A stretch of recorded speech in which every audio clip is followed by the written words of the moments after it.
पल के लिए सोचिए, आप अपनी डेस्क पर बैठे हैं। आपने तय किया है कि अगले 2 घंटे आप अपने उस सबसे जरूरी प्रोजेक्ट पर काम करेंगे, जिसे आप हफ्तों से टाल रहे हैं। आपने लैपटॉप खोला, एक गहरी सांस ली, और तभी पिंग, आपके फोन पर एक छोटी सी नोटिफिकेशन चमकती है। आप खुद से कहते हैं, बस 1 सेकंड लगेगा, देख लेता हूं किसका मैसेज है। आप फोन उठाते हैं, मैसेज का जवाब देते हैं। फिर अचानक आपका अंगूठा इंस्टाग्राम या यूट्यूब के आइकॉन पर चला जाता है। आप बस एक रील या एक शॉर्ट वीडियो देखते हैं। जब आप वापस स्क्रीन की तरफ देखते हैं, तो आपको एहसास होता है कि 45 मिनट बीत चुके हैं। अंदर से एक अजीब सी गिल्ट, एक निराशा महसूस होती है। आप खुद को कोसते हैं, मैं फोकस क्यों नहीं कर पाता। अगर आपके साथ ऐसा होता है तो सबसे पहले एक गहरी सांस लीजिए। यह हम सबके साथ होता है। यह बिल्कुल नॉर्मल है। आपकी इच्छा शक्ति कमजोर नहीं है, बल्कि दुनिया की कुछ सबसे बड़ी और चालाक कंपनियों ने अपने ऐप्स को डिजाइन ही ऐसा किया है कि आपका ध्यान भटके। लेकिन यहीं से कहानी बदलती है। क्या हो अगर मैं आपसे कहूं कि इस शोरगुल वाली दुनिया में अपने ध्यान को एक जगह बांध कर रखना, बिना भटके, आज के समय की सबसे बड़ी और सबसे दुर्लभ सुपर पावर है। यहीं पर कैल न्यूपोर्ट का शानदार विचार हमारे सामने आता है। उन्होंने अपनी किताब डीप वर्क में एक ऐसा सच उजागर किया है जो आपकी पूरी जिंदगी बदल सकता है। अक्सर हमें लगता है कि दिन भर ईमेल्स का जवाब देना, मीटिंग्स में बैठे रहना और हमेशा बिजी दिखना ही सफलता की निशानी है। लेकिन क्या कभी आपने ध्यान दिया है कि दिन भर काम करने के बाद भी रात को बिस्तर पर लेटते हुए लगता है कि आज मैंने असल में किया क्या? ये करियर की उलझन, ये तनाव, ये एंग्जाइटी, ये सब इसलिए नहीं है कि आप मेहनत नहीं कर रहे। ये इसलिए है क्योंकि आप शैलो वर्क, यानी उथले काम में फंसे हुए हैं। आज हम सिर्फ इस किताब की समरी नहीं सुनेंगे। आज हम आपके दिमाग की गहराई में उतरेंगे। हम समझेंगे कि क्यों हमारा दिमाग आसान काम की तरफ भागता है और कैसे हम खुद को इस जाल से बाहर निकालकर कुछ ऐसा बना सकते हैं जिस पर हमें गर्व हो। अब जरा इस विचार को और गहराई से समझते हैं। कैल न्यूपोर्ट दुनिया को 2 तरह के कामों में बांटते हैं। पहला है शैलो वर्क।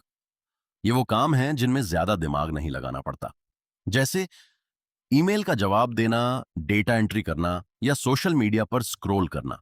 ये काम आपको बिजी तो रखते हैं, लेकिन दुनिया में आपकी कोई खास वैल्यू नहीं बढ़ाते। दूसरा है डीप वर्क। इसका मतलब है बिना किसी रुकावट के अपनी पूरी मानसिक क्षमता का इस्तेमाल करते हुए किसी एक मुश्किल काम पर फोकस करना। यहीं पर ज्यादातर लोग गलती कर देते हैं। उन्हें लगता है कि डीप वर्क सिर्फ लेखकों, वैज्ञानिकों या प्रोग्रामर्स के लिए है। लेकिन सच्चाई यह है कि चाहे आप एक स्टूडेंट हों, कोई बिजनेस चला रहे हों या किसी कॉरपोरेट जॉब में हो, अगर आप किसी भी चीज में बेस्ट बनना चाहते हैं तो डीप वर्क ही इकलौता रास्ता है। लेकिन असली बात अभी बाकी है। सवाल यह है कि जब हमें पता है कि फोकस करना जरूरी है, तो हम कर क्यों नहीं पाते?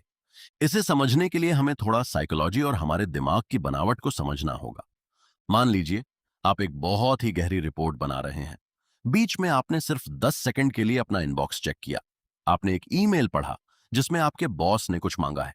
आपने सोचा, मैं इसका जवाब बाद में दूंगा, और आप वापस अपनी रिपोर्ट पर आ गए। आपको लगता है कि आप वापस 100% फोकस में आ गए हैं। लेकिन साइकोलॉजी कहती है, नहीं। यूनिवर्सिटी ऑफ वॉशिंगटन की एक रिसर्चर है, सोफी लेरॉय। उन्होंने एक कॉन्सेप्ट दिया है जिसे कहते हैं अटेंशन रेसिड्यू, यानी ध्यान का अवशेष। जब आप काम ए से काम बी पर जाते हैं, तो आपका पूरा ध्यान काम बी पर नहीं जाता। आपके ध्यान का एक बहुत बड़ा हिस्सा अभी भी काम ए, उस ईमेल में चिपका रहता है। कल्पना कीजिए कि आपका दिमाग एक व्हाइट बोर्ड है। जब आप एक काम छोड़कर दूसरा काम करते हैं, तो आप पिछले काम को पूरी तरह मिटा नहीं पाते। पुरानी लिखाई के कुछ निशान रह जाते हैं। अगर आप दिन में 50 बार अपना फोन चेक करते हैं, तो आपके दिमाग का व्हाइट बोर्ड इतना गंदा हो जाता है कि आप किसी भी चीज पर साफ साफ सोच ही नहीं पाते। यही कारण है कि काम खत्म होने के बाद भी आप मानसिक रूप से थका हुआ महसूस करते हैं। ये ब्रेन फॉग, ये भूलने की बीमारी, ये एंग्जाइटी, ये सब इसी अटेंशन रेसिड्यू का नतीजा है। So what? इस जानकारी का आप आज क्या कर सकते हैं? मल्टीटास्किंग एक झूठ है। आज से जब आप कोई जरूरी काम करने बैठें, तो अपने फोन को साइलेंट करके दूसरे कमरे में रख दें। अगर आपको ईमेल्स चेक करने हैं, तो उसके लिए दिन में 2 या 3 समय तय कर लें। जैसे सुबह 10 बजे, दोपहर 2 बजे और शाम 5 बजे। बाकी समय आपका इनबॉक्स बंद होना चाहिए। एक याद रखने लायक विचार, आप एक साथ दो नावों पर पैर रखकर समंदर पार नहीं कर सकते। एक सवाल आपके लिए, आज ऐसा कौन सा एक घंटा है जिसे आप पूरी तरह से अपने सबसे अहम काम के लिए ब्लॉक कर सकते हैं? डीप वर्क के 4 तरीके।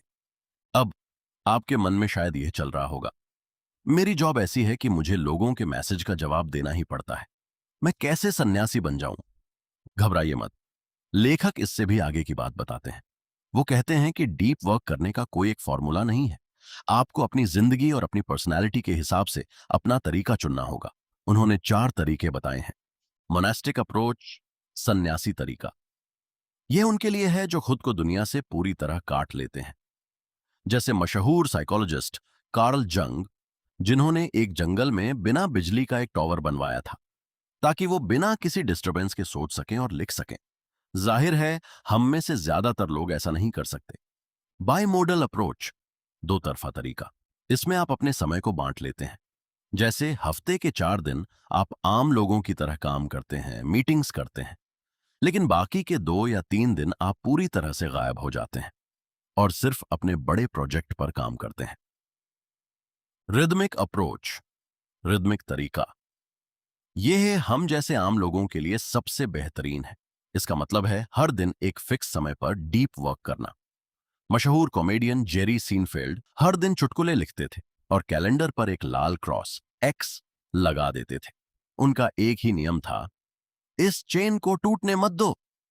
अगर आप हर सुबह 8 से 10 बजे तक बिना भटके काम करने की आदत डाल लें, तो आपका दिमाग अपने आप उस समय डीप वर्क के लिए तैयार होने लगेगा। जर्नलिस्टिक अप्रोच, पत्रकार का तरीका। जैसे ही एक जर्नलिस्ट को खाली समय मिलता है, वो अपना लैपटॉप खोलता है और लिखना शुरू कर देता है। अगर आपके पास कोई फिक्स रूटीन नहीं है, तो जब भी आपको 45 मिनट या 1 घंटा मिले, उसे डीप वर्क में बदल दें। साइकोलॉजिकल कनेक्शन, आदतों का विज्ञान। हमारा दिमाग पैटर्न्स पैटर्न्स को पसंद करता है। जब आप रोज एक ही समय, एक ही जगह पर, एक ही कप में कॉफी पीकर काम करने बैठते हैं, तो आपके दिमाग को एक सिग्नल मिलता है। आपका ईगो, आपका डर, आपकी टाल मटोल की आदत सब किनारे हो जाते हैं, क्योंकि दिमाग को पता होता है कि अब यह काम करने का समय है। इसे हम हैबिट लूप कहते हैं। प्रैक्टिकल एप्लीकेशन, व्यावहारिक सबक। अपने लिए एक डीप वर्क रिचुअल बनाइए। तय कीजिए कि आप कहाँ काम करेंगे, कितने बजे करेंगे और काम शुरू करने से पहले क्या करेंगे। जैसे एक गिलास पानी पीना या टेबल साफ करना।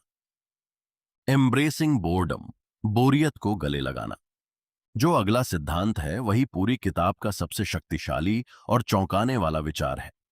क्या आपने कभी ध्यान दिया है कि जब आप किराने की दुकान पर लाइन में खड़े होते हैं या लिफ्ट का इंतजार कर रहे होते हैं, तो आप सबसे पहले क्या करते हैं?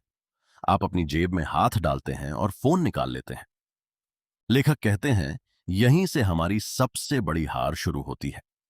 न्यूरोसाइंस, न्यूरोसाइंस का नजरिया। हमारा दिमाग एक मांसपेशी की तरह है। जब हम हर खाली पल में, हर बोरियत वाले पल में फोन की स्क्रीन देखकर डोपामाइन का छोटा सा डोज लेते हैं, तो हम अपने दिमाग को एक खतरनाक ट्रेनिंग दे रहे होते हैं। हम अपने दिमाग को सिखा रहे होते हैं कि बोरियत बुरी है और जैसे ही बोरियत हो, डिस्ट्रैक्शन ढूंढ लो। अब सोचिए, जब आप कोई बहुत मुश्किल काम करने बैठते हैं, जैसे मैथ का कोई सवाल या कोई बिजनेस स्ट्रैटेजी, तो क्या होता है? काम मुश्किल होता है, उसमें मजा नहीं आता, बोरियत होती है। और क्योंकि आपने अपने दिमाग को बोरियत से भागना सिखाया है, आपका दिमाग तुरंत फोकस तोड़ देता है। अगर आप डीप वर्क करना चाहते हैं, तो आपको बोरियत सहने की आदत डालनी होगी। प्रैक्टिकल एप्लीकेशन, व्यावहारिक सबक। आज से अपनी जिंदगी में बोरियत को वापस लाइए। जब आप लाइन में खड़े हों, तो फोन मत निकालिए। बस अपने आसपास देखिए, लोगों को देखिए, अपने ख्यालों को बहने दीजिए। शुरू में यह बहुत अजीब लगेगा, एंजाइटी होगी, लगेगा कि कुछ छूट रहा है। लेकिन धीरे धीरे आपके दिमाग की फोकस करने की मांसपेशी इतनी मजबूत हो जाएगी कि आप घंटों तक बिना थके काम कर पाएंगे। एक याद रखने लायक विचार, डिस्ट्रैक्शन से ब्रेक मत लीजिए, बल्कि फोकस से ब्रेक लीजिए। The craftsman approach to tools, social media का भ्रम। एक पल के लिए सोचिए, अगर मैं आपसे कहूं कि सोशल मीडिया छोड़ दीजिए तो आपका पहला जवाब क्या होगा? लेकिन इसके जरिए मैं अपने दोस्तों से जुड़ा रहता हूं। इससे मुझे न्यूज मिलती है। ये मेरे बिजनेस के लिए जरूरी है। इसे लेखक एनी बेनिफिट माइंडसेट कहते हैं। हमें लगता है कि अगर किसी चीज से थोड़ा सा भी फायदा हो रहा है तो हमें उसका इस्तेमाल करना चाहिए। यहीं पर हम गलती करते हैं। कैल न्यूपोर्ट हमें एक कारीगर की तरह सोचने को कहते हैं। एक कुशल कारपेंटर अपने टूल बॉक्स में हर वो औजार नहीं रखता जो उसे बाजार में दिखता है। वो सिर्फ वही औजार रखता है जो उसके मास्टरपीस को बनाने में सबसे ज्यादा मदद करे। फेसबुक, इंस्टाग्राम, एक्स, ट्विटर, ये सब महज टूल्स हैं। आपको खुद से पूछना है, क्या मेरी जिंदगी के सबसे बड़े लक्ष्यों को हासिल करने में ये टूल्स वाकई कोई बड़ा रोल निभा रहे हैं? अगर आपका लक्ष्य एक बेहतरीन किताब लिखना या एक सफल कंपनी बनाना है, तो क्या दिन में 3 घंटे रील्स देखने से आप उस लक्ष्य के करीब जा रहे हैं? नहीं। असल में ये टूल्स आपकी सबसे कीमती चीज, आपका ध्यान चुरा रहे हैं और उसे एडवर्टाइजर्स को बेच रहे हैं। इमोशनल रिफ्लेक्शन, एक भावनात्मक पहलू। बहुत से लोग सोशल मीडिया इसलिए नहीं छोड़ पाते क्योंकि उन्हें अकेलेपन से डर लगता है। उन्हें लगता है कि अगर उन्होंने रिप्लाई नहीं किया तो लोग उन्हें भूल जाएंगे। ये हमारा सोशल सर्वाइवल इंस्टिंक्ट है। लेकिन सच्चाई यह है कि जब आप कुछ बेहतरीन और डीप क्रिएट करते हैं तो दुनिया खुद आपके पास चल कर आती है। आपको लोगों के अटेंशन की भीख मांगने की जरूरत नहीं पड़ती। प्रैक्टिकल एप्लीकेशन, व्यवहारिक सबक। 30 दिन का एक्सपेरिमेंट करें।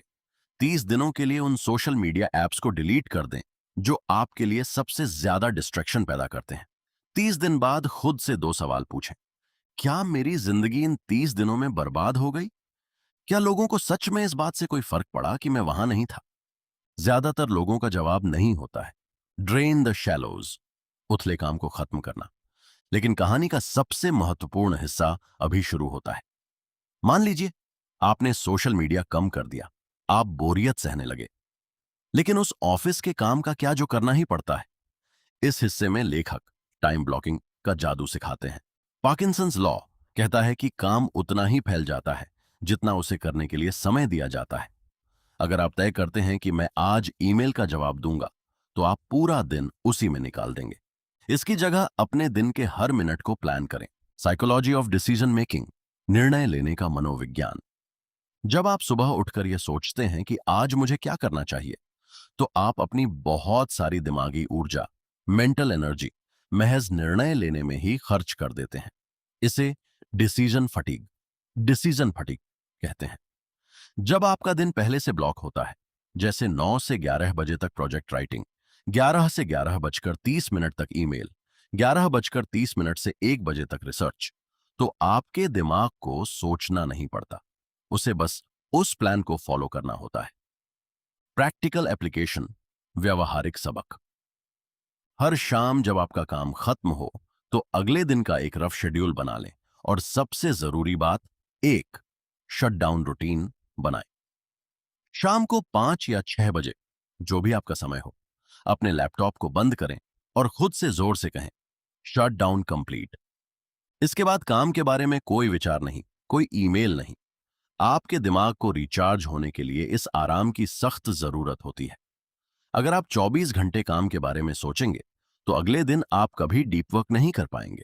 अब हम इस सफर के अंतिम पड़ाव पर हैं। शुरुआत में हमने बात की थी उस गिल्ट की, उस एंजाइटी की, जब हम फोकस नहीं कर पाते। हमने समझा कि कैसे अटेंशन रेसिड्यू हमारे दिमाग को थका देता है। हमने डीप वर्क के अलग अलग तरीके देखे। हमने ये भी जाना कि बोरियत से भागना नहीं है, बल्कि उसे अपनाना है। और हमने सीखा कि कैसे सोशल मीडिया के भ्रम से बाहर निकलकर अपने समय को ब्लॉक करना है। तो इन सब बातों का अंत में क्या मतलब है? डीप वर्क सिर्फ काम करने का एक तरीका नहीं है, यह जिंदगी जीने का एक दर्शन है। जब आप शैलो वर्क की दलदल से बाहर निकलते हैं और डीप वर्क की दुनिया में कदम रखते हैं, तो एक जादू होता है। आप अचानक देखते हैं कि आप दिन में सिर्फ 4 घंटे काम करके भी उन लोगों से ज्यादा हासिल कर रहे हैं जो 10-10 घंटे ऑफिस में बैठे रहते हैं। आपकी एंजाइटी कम हो जाती है क्योंकि आपको पता होता है कि आप क्या कर रहे हैं। आपके काम में एक ऐसी क्वालिटी, एक ऐसी चमक आ जाती है जिसे दुनिया नजरअंदाज नहीं कर सकती। जिंदगी बहुत छोटी है और हमारी क्षमताएं बहुत बड़ी। आज की दुनिया में जहां हर कोई एक स्क्रीन से दूसरी स्क्रीन पर भाग रहा है, जहां हर कोई 15 सेकंड की रील्स में अपनी जिंदगी तलाश रहा है, वहां अगर आप एक जगह शांत बैठकर गहराई से सोचने और कुछ नया बनाने की कला सीख लेते हैं, तो आप अजेय, अनस्टॉपेबल बन जाते हैं। कैल न्यूपोर्ट एक बहुत ही खूबसूरत बात कहते हैं, एक गहरी जिंदगी एक अच्छी जिंदगी है। A deep life is a good life. जब आप डीप वर्क करते हैं तो आप सिर्फ एक टास्क पूरा नहीं करते, आप खुद को एक बेहतर इंसान बनाते हैं। आप उस शांति और उस गर्व को महसूस करते हैं जो सिर्फ तब मिलता है जब आप अपनी पूरी क्षमता का इस्तेमाल करते हैं। तो आज रात जब आप सोने जाएं तो अपने आप से एक आखिरी सवाल जरूर पूछिएगा, कल की सुबह क्या आप फिर से दुनिया के शोर में खो जाना चुनेंगे, या आप गहराई में उतरकर अपनी एक नई कहानी लिखेंगे? चुनाव आपका है।